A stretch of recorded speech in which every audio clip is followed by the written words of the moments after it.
ይሄ ዝም ብሎ የበፊቱ ይቆጭናል። ዝም ብሎ ድራማ የምንሰራውን እሱን ትተን በሌላ ነገር እያሉ ነው። እኛም እሱን እንጠብቃለን። እሱን ስሩልን ማለት መልካም መልካም ነገሮችን ብለው ቡታዎች ቲክቶክ ላይ ገብተው እንግዲህ ውይይታቸውን ተወያይተዋል ማለት ነው። ግን ነገሩን ሁሉ ለማጋነን አቤላና ቢንዬ እዛው ተጣልተው ፍክን ዝጋ እየተባባሉ ነበረ።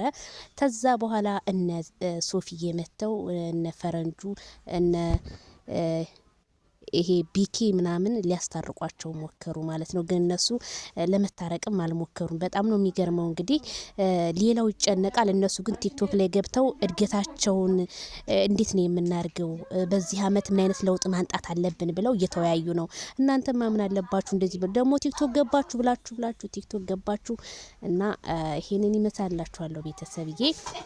ቲክቶክ መንደር ገብተው ውይይታቸውን እያጧጧፉት ነው። በደንብ ተወያዩ እንጂ ህዝቤ ይንጫጫል። እናንተ ግን መቼ ነው ግን ድራማችሁ መቼ ነው የምታበቁት? ህዝቡ በጣም እየተጣላ እርስ በራሱ መቼ ነው ሩታና አብርሽን ወደ ራሳቸው የምትመልሱት ማለት ነው። እነሱ ግን በሳቅ ነውና አብርሽን ሩታን ነገር ያሳልፉት ማለት ነው።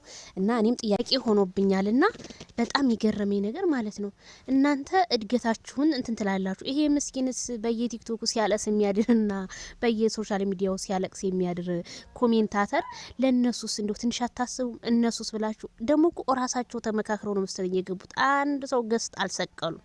ራሳቸው ቡታጅራዎች ዩቲዩበሮቹ እንዳለ ቲክቶክ ገብተው እየተወያዩ ነው። በሉ አንበሳ ወረድ አድርጉላቸው፣ የኛዎቹ ማለት ነው። ወረድ አድርጉላቸውና የሩታና የአብርሽ ነገር መቼ ነው የሚፈታው ብላችሁ ጥያቄ አለማንሳታችሁ እኔ ቅር ብሎኛል ማለት ነውና ስለ አብርሽና ስለ ሩታ የሆነ ጥያቄ እየጠየቋችሁ ነበር። ግን ያው እኛ በውይይት እናሳልፋለን ነገሮቹን እንፈታቸዋለን እያሉም አንዳንድ ነገር ጣል ሲያደርጉ ነበር። ግን ብዙም እንትን አላልኩበትም። ኤፍሬም ራሱ እድገት እናትና አባቴን በአሁኑ ሰዓት መለወጥ ነው ያለብኝ፣ ከባለፈው መማር አለብኝ እያለ ነው። አንተማ ተማር ከባለፈው፣ እኛስ እንማረር እንዴ? እንማረር እና ቤተሰብ ይህን ይመስላል። ላይክ ሸር እያደረጋችሁ